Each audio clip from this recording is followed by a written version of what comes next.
qui sommes victimes d'injures en permanence de la part de la France Insoumise, je vois que nous avons le cuir un peu plus épais qu'eux.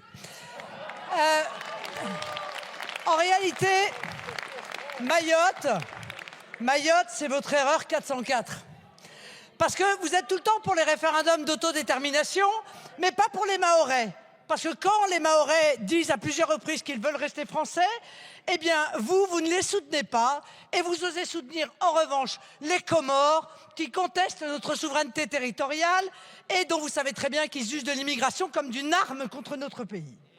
Vous répétez à l'envi que lorsque l'on est contre l'immigration, c'est qu'on est raciste et xénophobe dans votre obsession, en fait, de cette guerre raciale que vous voyez partout.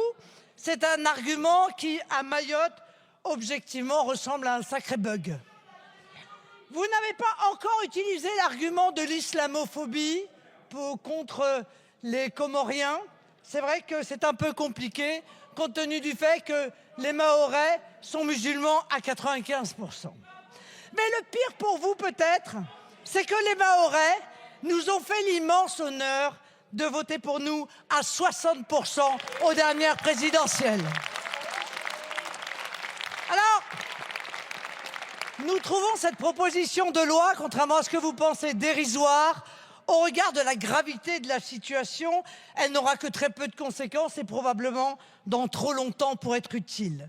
Mais vous avez raison sur une chose. Elle permet en effet d'être une petite avancée, trop petite, mais qui a le mérite d'exister, vers la suppression du droit du sol dans toute la France, car la nationalité, ne vous en déplaise, s'hérite ou se mérite. Et de plus en plus de Français sont convaincus de la nécessité de supprimer le droit du sol, qui est pas le seul, mais un des dispositifs d'appel d'air de l'immigration et pas seulement clandestine. Merci, Madame la Présidente.